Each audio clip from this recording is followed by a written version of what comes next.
कि बैकलॉग सरकारी नौकरी में राजस्थान में बैकलॉग किस प्रकार भरा जाता है। तो जो भी वैकेंसी निकलती है तो उसका नोटिफिकेशन होता है। उस नोटिफिकेशन में होता है कि विशेष योग्यजन या दिव्यांगजन लिखा होता है। वहाँ पर इसमें दे रखा है अपने को कैटेगरी वाइज दिव्यांगों को डिवाइड किया जाता है।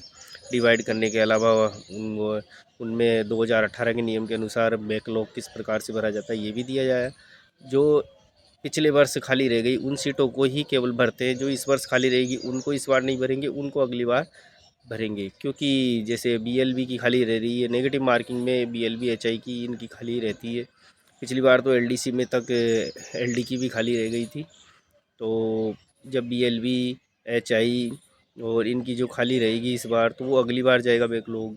अब ये पिछली बार की है, क्योंकि उन्हीं दिव्यांगों को मौका दिया जाता है जिस कैटेगरी से है। जैसे बीएलबी की खाली थी तो बीएलबी को पहले मौका दिया जाता है, उन्हीं में बैकलॉग निकाला जाता है। अब जब वो नहीं भरा जाता तो उसे इंटरचेंज करके भरा जाता है, ये भी दिया हुआ है उसमें। और फिर भी अगर कोई दिव्यांग अनुपस्थित होते हैं इसमें, बैकलॉग भरने में असमर्थ होते हैं, तो वो सामान्य जनों से भरी जाती है सीटें। सामान्य का अर्थ ये नहीं, जनरल से सभी में डिवाइड होकर ही भरी जाती है, मतलब फिट उनसे ही भरी जाती है। और एक भाई का क्वेश्चन था कि आरपीएससी में मल्टीपल दिव्यांग है, बहु दिव्यांगता, तो उसके बारे में वो नहीं आ रहा है। तो वो मतलब एच आई भी मांग रहा है उसमें साथ में। वो भाई है L D plus B I है।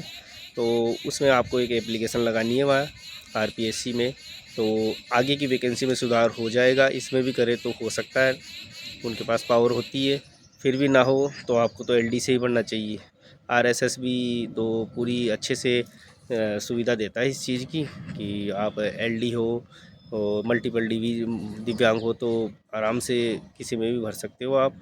1 से 4 तक वो दे रखा है और उसके साथ डंप एंड डीप भी दे रखा है, तो कोई समस्या नहीं होगी।